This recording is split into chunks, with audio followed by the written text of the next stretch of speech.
కీర్తనలు 28వ అధ్యాయం. యెహోవా, నేను నీకు మొర్రపెట్టుచున్నాను. నా ఆశ్రయ దుర్గమా, మౌనముగా ఉండక నా మనవి ఆలకింపు. నీవు మౌనముగా ఉండిన ఎడల నేను సమాధిలోనికి దిగువారి వలె అగుదును. నేను నీకు మొర్రపెట్టినప్పుడు, నీ పరిశుద్ధాలయము వైపునకు నా చేతులు నెత్తినప్పుడు నా విజ్ఞాపన ధ్వని ఆలకింపు. భక్తిహీనులను, పాపం చేయి వారిని నువ్వు లాగివేయినట్లు నన్ను లాగివేయకము. వారు దుష్టాలోచన హృదయంలో ఉంచుకొని తన పొరుగు వారితో సమాధానముగా మాట్లాడుదురు. వారి క్రియలను బట్టి, వారి దుష్ట క్రియలను బట్టి వారికి ప్రతీకారం చేయము. వారు చేసిన పనిని బట్టి వారికి ప్రతీకారం చేయము. వారికి తగిన ప్రతిఫలమేము. 5వ వచనం. యెహోవా కార్యములను వారు లక్ష్యపెట్టరు, ఆయన హస్తకృత్యములను వారు లక్ష్యపెట్టరు. కావున ఆయన వారిని వృద్ధిపరచక నిర్మూలం చేయను. యెహోవా నా విజ్ఞాపన ధ్వని ఆలకించి ఉన్నాడు. ఆయనకు స్తోత్రము కలుగునుగాక. ఆయన నా ఆశ్రయము, నా కేడము, నా హృదయము ఆయన యందు నమ్మిక ఉంచిన కనుక నాకు సహాయం కలిగిను.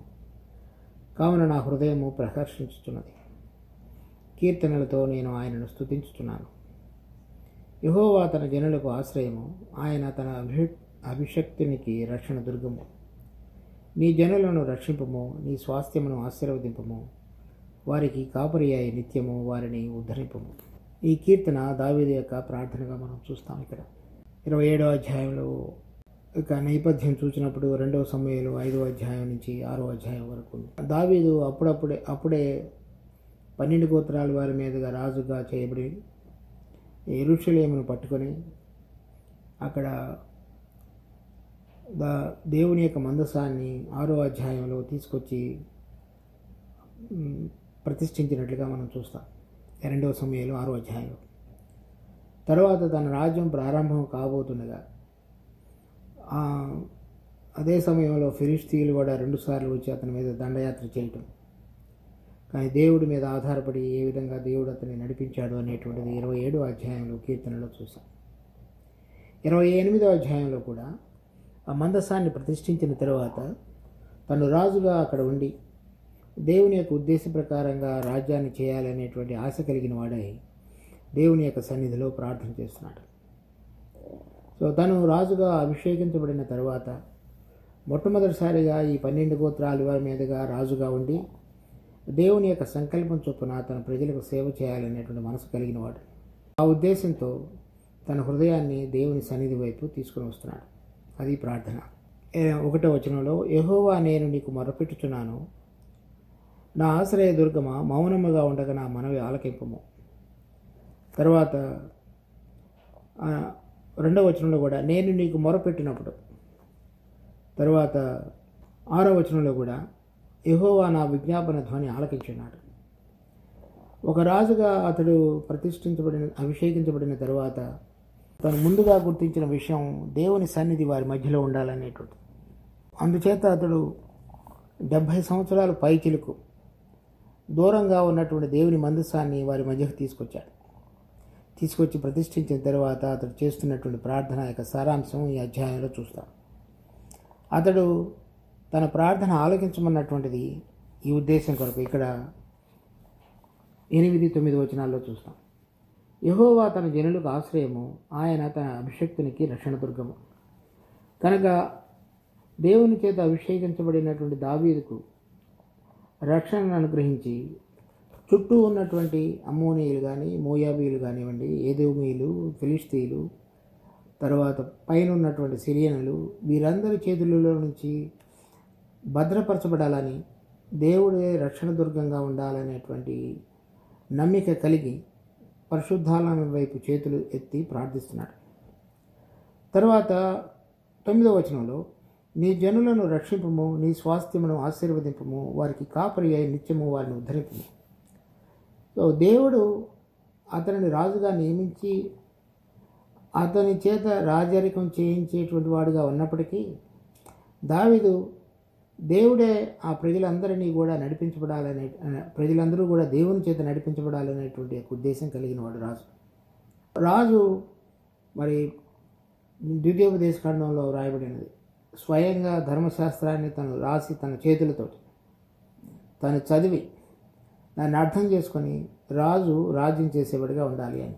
కనుక అది ఆ పని అంతటిని తన సొంత బలంతో కాకుండా దేవుడు ఏదైతే ఒక ఉద్దేశంతో అనేక మంది అన్య రాజుల మధ్యలో ఇశ్రాయేలు యొక్క రాజ్యాన్ని స్థిరపరిచి ఉంచాడో దానికి దేవుడు మాత్రమే కర్తగా ఉండి నడిపించబడగలిగితేనే కానీ వారిలో భద్రత ఉండదు. ఎందుకనగా దేవుని యొక్క వెలుగు ఏర్పరచుకున్నటువంటి బిడ్డలుగా ఇశ్రాయేలులకు దేవుడు అనుగ్రహించినాడు. దాని యొక్క ఆ వెలుగులో నడిపించబడగలగటం అనేటువంటిది ఎంతో గొప్ప బాధ్యత. ఆ బాధ్యతను దావీదు గుర్తెరిగి సరైన విధంగా వారందరినీ కూడా నడిపించబడాలనేటువంటి మనసు కలిగి దేవుని మీద ఆధారపడుతూ చేసినటువంటి ప్రార్థనా గీతం ఇది. దాంట్లో 2 విషయాలు చూడొచ్చు. ఒకటి 2వ వచనం, నేను నీకు మొరపెట్టినప్పుడు నీ పరిశుద్ధాలయం వైపునకు నా చేతులు నెత్తినప్పుడు నా విజ్ఞాపన ధ్వని ఆలకించును. తెలుగులో ఇక్కడ నీ పరిశుద్ధాలయం వైపునకు అని రాయబడింది. అది హెబ్రీ భాషలో వాడబడినటువంటి మాట దే బీర్ అనేది. అంటే అదే మాట వేరు చోట్ల తర్వాత అది అంటే భాషాంతరం చేయాలంటే మాట్లాడుట అనే మాటగా అర్థం అన్నమాట.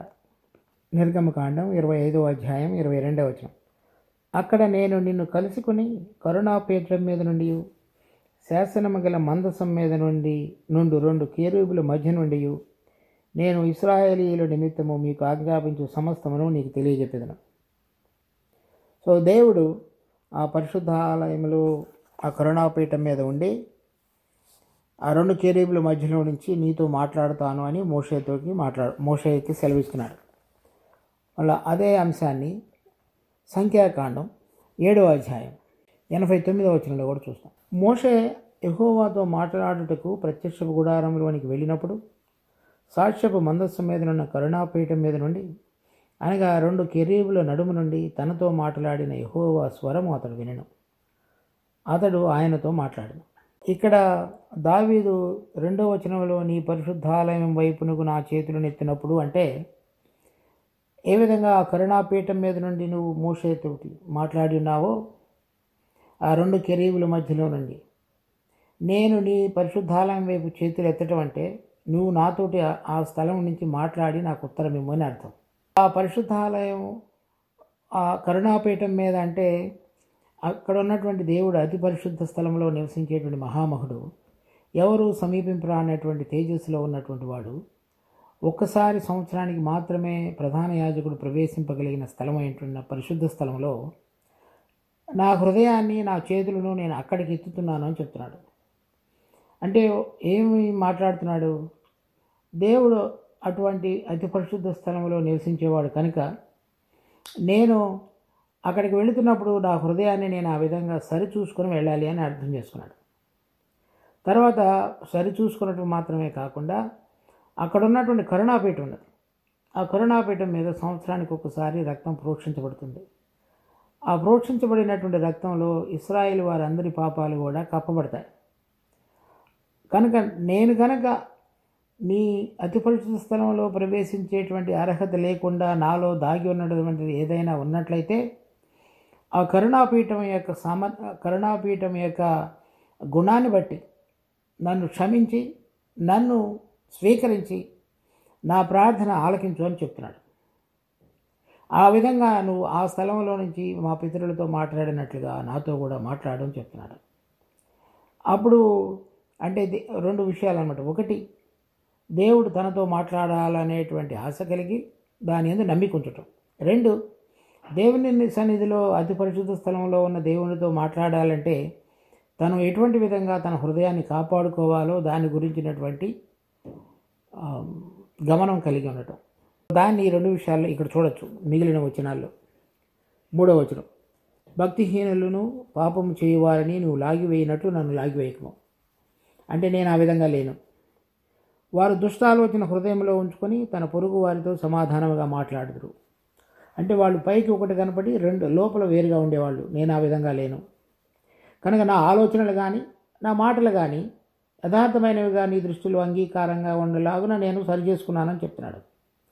అప్పుడు నేను నీ పరిశుద్ధాలయంలో నిలబడగలగటానికి కావలసినటువంటి విధంగా నా మనస్సాక్షిని సరి చేసుకుని నీ సన్నిధిలోకి వస్తున్నానని చెప్తున్నాడు. 4వ వచనం, వారి క్రియలను బట్టి, వారి దుష్ట క్రియలను బట్టి వారికి ప్రతీకారం చేయము. వారు చేసిన పనిని బట్టి వారికి ప్రతీకారం చేయము. వారికి తగిన ప్రతిఫలమేమో.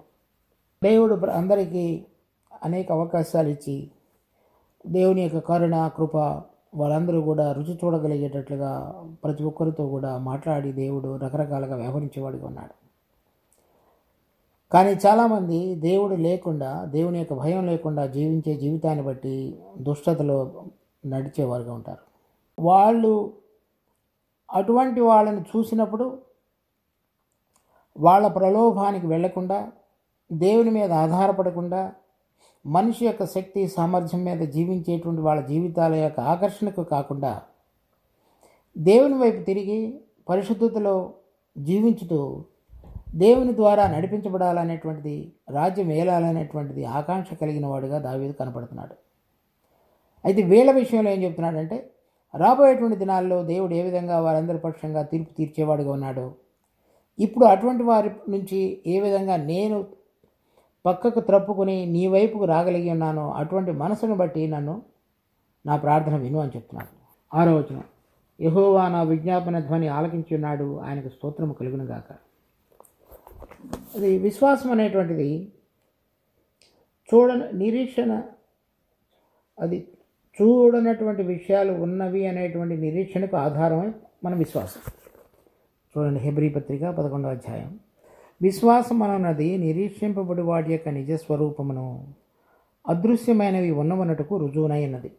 ఇప్పుడు దావీదు ప్రార్థించినప్పుడు అతడు ఇంతకు ముందుగానే దేవుని చేత పూర్తిగా నడిపించబడి ఉన్నాడు అనేటువంటిది కాదు ఇక్కడ చెప్తున్నది. నేను ఎటువంటి విధంగా మనస్సాక్షి విషయంలో నిర్మలుగా కనబడి దేవుని సన్నిధిలోనికి వచ్చి నా హృదయాన్ని కుమ్మరించానో, నాకు కలిగినటువంటి, నా హృదయంలో కలిగినటువంటి విశ్వాసం ఏమిటి అంటే, రాబోయే దినాల్లో దేవుడు నేను కోరుతున్నటువంటి ప్రార్థనకు అనుకూలంగా నన్ను నడిపించేటువంటి వాడుగా నా ప్రార్థన విని ఉన్నాడు అని చెప్తున్నాడు. ఎందుకనంటే ఇక్కడ చెప్తున్నాడు 7వ వచనంలో, యెహోవా నా ఆశ్రయము, నా కేడము, నా హృదయము ఆయన యందు నమ్మిక ఉంచిన కనుక నాకు సహాయం కలిగింది. నేను విశ్వాసం ఉంచాను కాబట్టి దేవుడు నా ప్రార్థన ఆలకించాడు.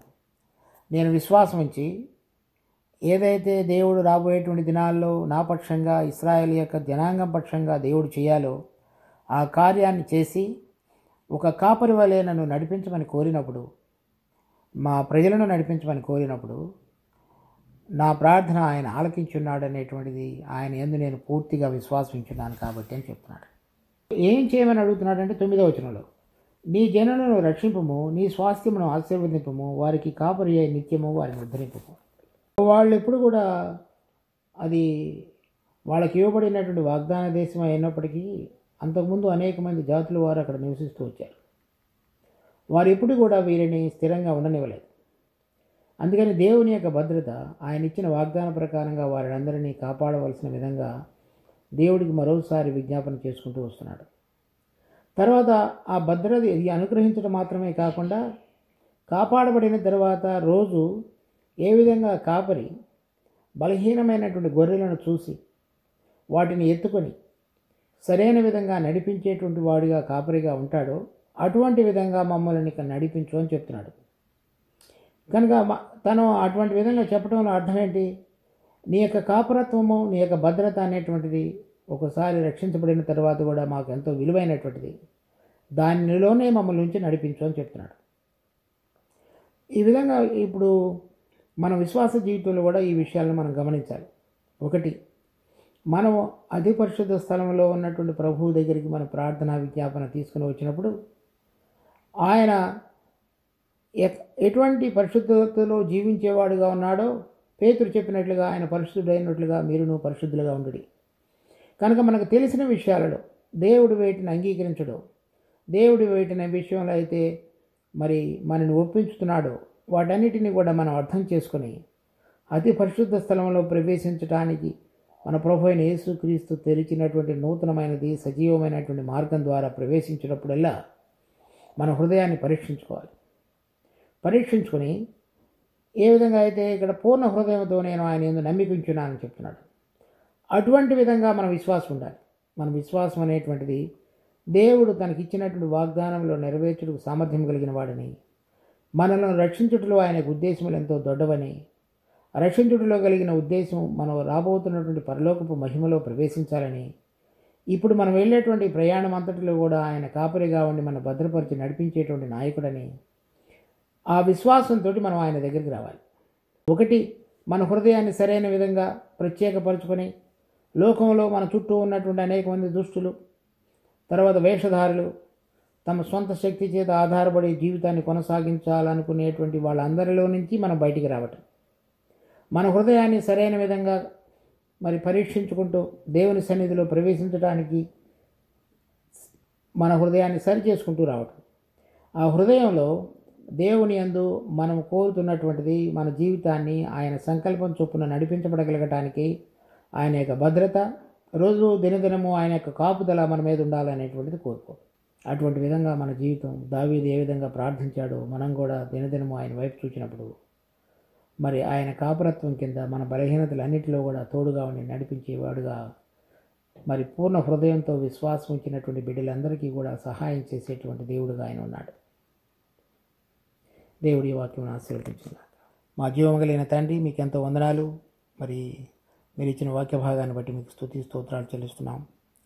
దావీదు ఇశ్రాయేలు జనాంగ పక్షంగా తనకు కలిగినటువంటి ఉద్దేశాన్ని, రాబోయేటువంటి దినాలలో ఆ దేశాన్ని, ఆ ప్రజలను మీ చేత నడిపించబడాలని అతడు ఆశ కలిగి అతడు రాజుగా ఉన్నప్పటికీ మీ సన్నిధిలోనికి వచ్చి మొరపెట్టుతున్నాడు. కనుక ఈ దిన మా యొక్క ఈ జీవిత యాత్ర అంతటిలో కూడా మీ కాపురత్వం కింద మేము జీవించటం మాకు నేర్పండి. అతి పరిశుద్ధుడు, ఎవరు సమీపింపరాని తేజస్సులో ఉన్న మహామహుడు అయిన దేవా, కానీ మీ చేత నడిపించబడేటువంటి గొర్రెలంగా, బిడ్డలంగా, మీ స్వాస్థ్యంగా మేము ఎంచబడి దాని యొక్క నిజమైనటువంటి అనుభవాన్ని మేము కలిగి జీవించుటకు సహాయం చేయి. మీ స్వరాన్ని వినటం మాకు నేర్పు. ఎందుకనగా మీరు చెప్పినారు, మీ గొర్రెలు మీ స్వరం వినని, నా గొర్రెలు నా స్వరం వినను. కనుక మేము అటువంటి విధంగా మీ స్వరాన్ని దినదినము వినగలుగుటకు, మీ యొక్క స్వరాన్ని విని మీ చిత్తాన్ని తెలుసుకొని ఆ ప్రకారంగా నడిపించబడగలుగుటకు, దానికి కావలసినటువంటి మా హృదయ భారాన్ని మీరు మాకు కుమ్మరించండి.